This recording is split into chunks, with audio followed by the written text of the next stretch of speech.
Good afternoon on what is a mild, grey and cloudy day. It is Tuesday, September the 24th, and I'm in the reading nook with a nice hot cup of tea and a box to continue unboxing. What I've got in here is 30 Days of Mörk Borg, Adventure Chapbook, Volume 5, Die in a Hole. This is compatible with Mörk Borg, the Swedish pre-apocalyptic OSR, old school Renaissance adjacent role playing game, created by the Stockholm Cartel and published via um, to Free League Publishing. And there have been 5 volumes. This is the fifth of volume in this series. I've done an unboxing of each of them so far. This one took a little bit of tracking down, but I finally have a copy. Have a look. And perhaps the most, it looks like this. It looks like this, but in effect, it's not in portrait, it's in landscape format, I think. Unless, of course, they're doing kind of like a flip book. So let's have a look. And yes, they are. Just to be really annoying, it is that. So literally, we start off the table, we start off like that. So die in a hole, and you literally have, figures there falling into, hell. So this is going to be a little bit awkward, perhaps, to show off, because essentially it's sort of like there's the basically introduction and frontispiece, and that starts off with the festering pit. Ask the questions: why are you here? We've got a map of a mining town which has been beset, obviously, by some kind of condition, which obviously the player characters are going to have to go and investigate. It's kind of a classic setup. List of all the NPCs.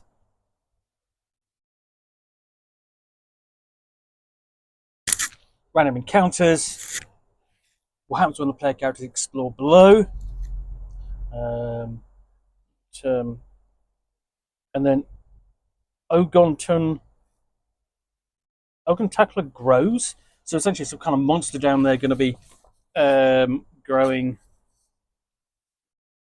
as the player character sort of like start at the surface and then descend through the mine into the caves below, all the way down. And that's actually quite a highly effective kind of feel of distance and depth. But this is one that it's really for the benefit of the game master rather than her players. So, and this is you can finally get into the sort of like the lowest tunnel.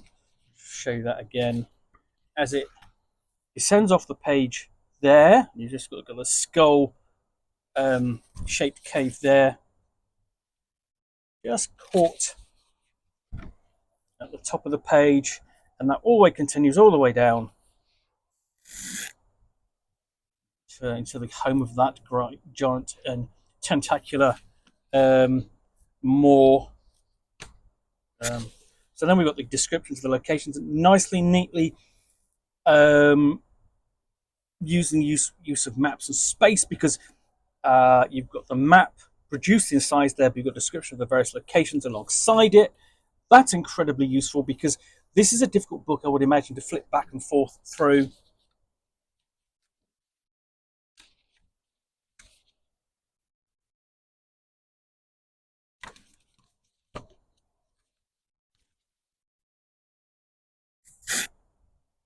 And as it's reaching deeper to specific locations, the descriptions are getting a little bit shorter. Also, essentially, there are fewer descriptions, also, I should say. And we've got the final encounter at the bottom there with the Ogun Tentacular.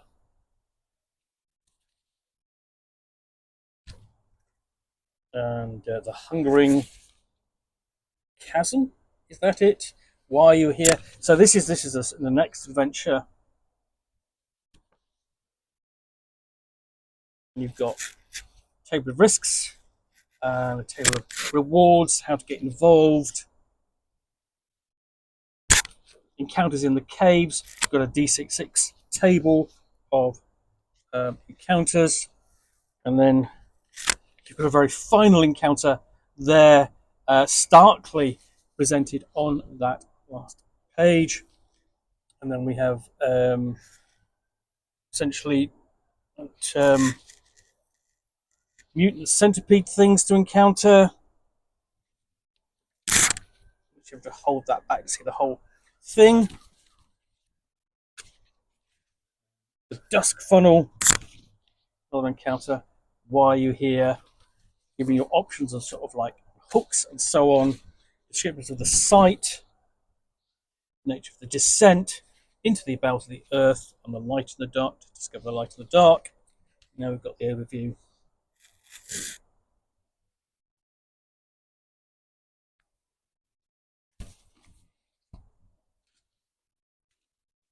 And what will be encountered below that great chained beast.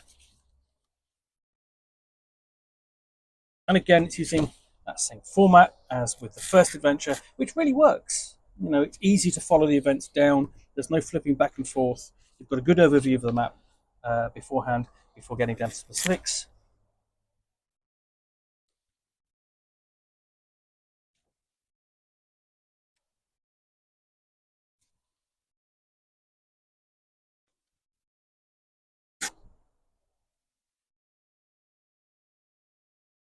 And again, the last creature there on the last page with that's Grod. There's some of the powders that might be encountered, and then we have that again on the last page. It's getting quite bright here, but that is 30 Days of Mörk Borg Adventure Chapbook, Volume 5, Die in the Dark. So that is an interesting format, but nicely captures the depth of what it's trying to do. Anyway, hope you enjoyed this unboxing in the Nook. If you did, then please do click on the like button down below. And if you've got any comments or feedback, I appreciate you taking the time to post those.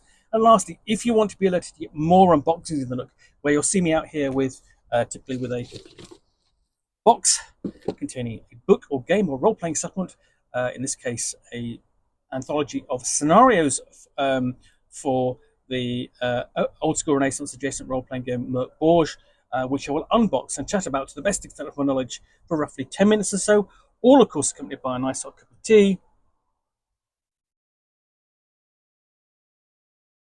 Then please do click on the subscribe button down below.